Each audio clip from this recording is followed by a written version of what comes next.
Si vous avez l'envie, si vous avez la volonté, si vous vous en donnez les moyens et si vous remplissez bien votre mission, que vous soyez un homme ou une femme, finalement, le sujet n'est pas forcément là.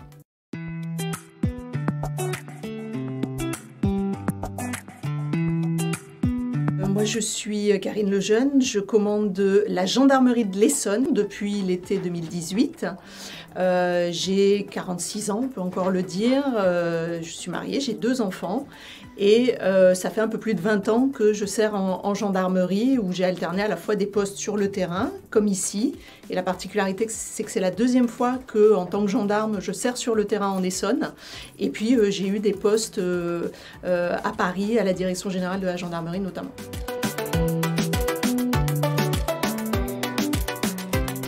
Finalement, il y a 2 bonnes raisons qui m'ont amenée vers ce métier. Le premier, c'est que je suis comme Obélix, je suis tombée dedans quand j'étais toute petite, puisque mon père, mes 2 grands-pères et mon arrière-grand-père étaient gendarmes.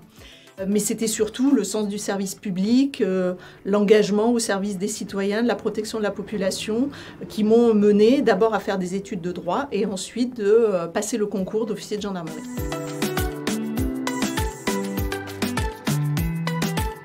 Je suis juriste de formation, ça veut dire que je ne suis pas passée par les grandes écoles militaires. Moi, je suis d'une génération où il y avait encore le service national, donc j'ai fait mon service national en gendarmerie comme officier de réserve. Et puis après un service de 18 mois en gendarmerie, j'ai passé le concours d'entrée à l'école des officiers de la gendarmerie nationale. J'y ai fait 2 ans de scolarité pour être formée au commandement, c'est-à-dire au management militaire. Et puis je suis arrivée en 2002 comme jeune lieutenante sur le terrain en Essonne, puisque j'étais à la compagnie de gendarmerie départementale de Palaiseau. Donc j'y ai servi pendant 3 ans, c'est là que j'ai appris le métier de gendarme départemental.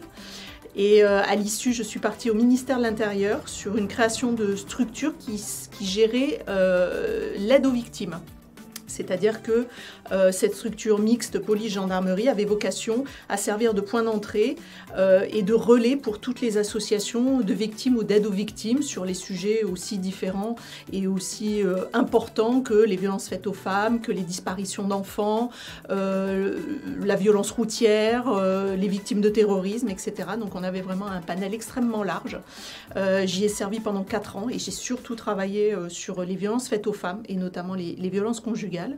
Et puis en 2009, je suis repartie sur le terrain parce que les officiers de gendarmerie, ils ont vocation à alterner des parcours sur le terrain et des parcours un peu plus administration centrale, on va dire, ou dans des bureaux, si on veut parler clairement. Et donc je suis repartie sur le terrain, dans le nord de la France, où j'ai commandé une compagnie de gendarmerie départementale, donc ça correspond à une sous-préfecture. Et donc j'ai commandé pendant 3 ans à Cambrai avant de passer le concours de l'école de guerre, qui est l'école militaire à Paris, qui est une formation qui permet de continuer à progresser. Et donc à partir de là, j'ai fait une année de scolarité et je suis arrivée à la direction générale, d'abord dans un poste où j'étais en charge de la prévention de la délinquance. Et puis début 2016, le directeur général de la gendarmerie a souhaité créer un poste de porte-parole de la gendarmerie et c'est comme ça que je suis arrivée dans la communication et j'ai assuré ces fonctions pendant 2 ans et demi comme porte-parole de la gendarmerie avant, à l'été 2018, de revenir dans l'Essonne et cette fois pour commander l'ensemble du département et les 745 gendarmes et 420 réservistes opérationnels qui arment cette belle gendarmerie.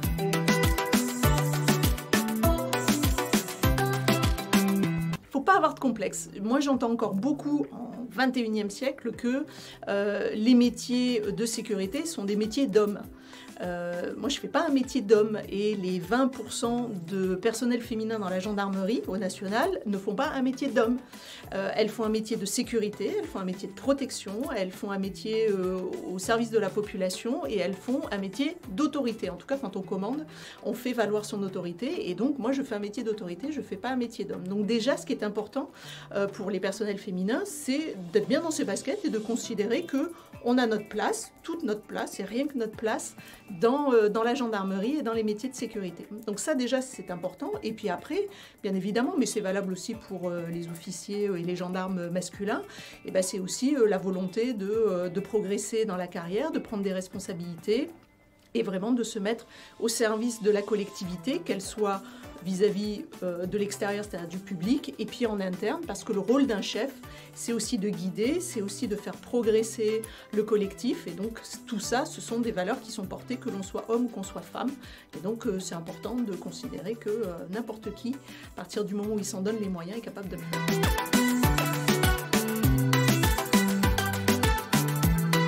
Il n'y a pas de place à se faire à partir du moment où on a la compétence, la légitimité, et ça c'est effectivement l'expérience professionnelle et le parcours qui permet de l'obtenir.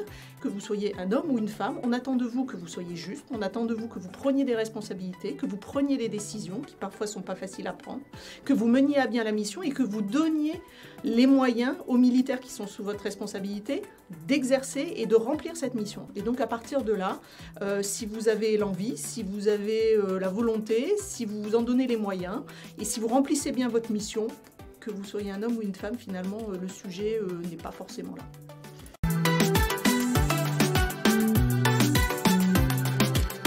C'est un dispositif qui existe depuis 2014, qui est à disposition de tous les militaires, qui permet de saisir directement l'inspection générale de la gendarmerie pour faire valoir tout ce qui peut relever d'un éventuel dysfonctionnement, que ce soit du harcèlement, que ce soit alors du harcèlement moral, du harcèlement au travail, du harcèlement sexuel, mais ça peut être aussi dans le cadre de discrimination, que ce soit du racisme, que ce soit des discriminations en raison de l'orientation sexuelle, en raison du genre, tout ce qui peut, à un moment ou à un autre, échapper au commandement et devoir être signalé pour investigation.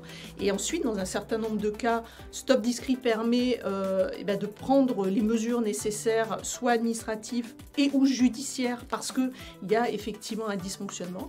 Et puis, il y a un certain nombre de révélations qui sont faites qui ne sont pas du tout corroborées ensuite par l'enquête administrative ou judiciaire qui est menée par l'inspection. Mais ça permet vraiment de libérer la parole si malheureusement un militaire était confronté à une difficulté particulière.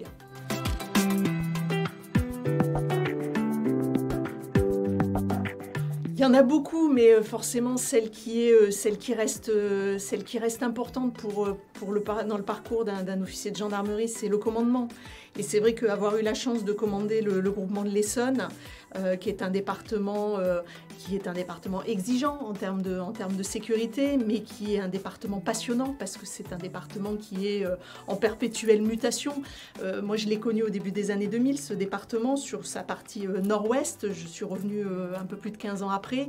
Il avait changé de physionomie, il avait évolué, il avait muté, il avait augmenté en termes de population, et vraiment, c'est un peu le cœur de notre métier, d'être au contact du citoyen, d'être au contact de la population, et avoir eu l'opportunité et la chance de commander un département comme l'Essonne, oui, ça restera un moment important.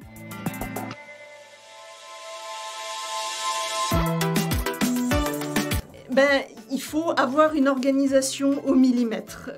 J'ai à peu près utilisé tous les systèmes qui existent de garde d'enfants, depuis les assistantes maternelles, les nounous. À l'heure actuelle, depuis 3 ans, dans ce poste de commandement très exigeant, j'accueille des filles au père. Mais il faut effectivement à la fois avoir un cadre familial bienveillant. Et moi, j'ai la chance d'avoir un mari qui est vraiment complètement impliqué dans la vie familiale, et c'est vraiment du 50-50.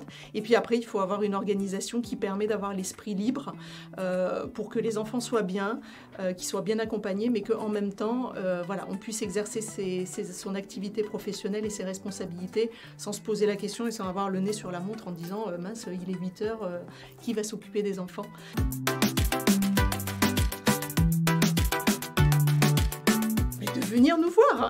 de venir nous voir. Pour toutes les jeunes filles qui sont attirées par ces métiers de responsabilité, d'autorité, par ces métiers qui sont au service du public, à la protection du public, à la sécurité des concitoyens, je leur dis, allez sur internet, sur lagendarmerierecrute.fr, allez dans une brigade de gendarmerie, n'importe laquelle sur le département, où on trouve toutes les coordonnées sur servicepublic.fr ou sur le site de la gendarmerie, de se renseigner sur notre site internet Et à ce moment-là, si effectivement elles sont motivées pour ces fonctions-là, de ne pas hésiter. La gendarmerie, c'est plus de 20% de ses personnels qui sont des personnels féminins, quels que soient les grades et les responsabilités. Et vraiment, c'est un métier dans lequel elles seront en mesure de s'épanouir. Et donc, il ne faut vraiment pas qu'elles hésitent à venir nous rencontrer pour échanger et éventuellement déposer leur candidature.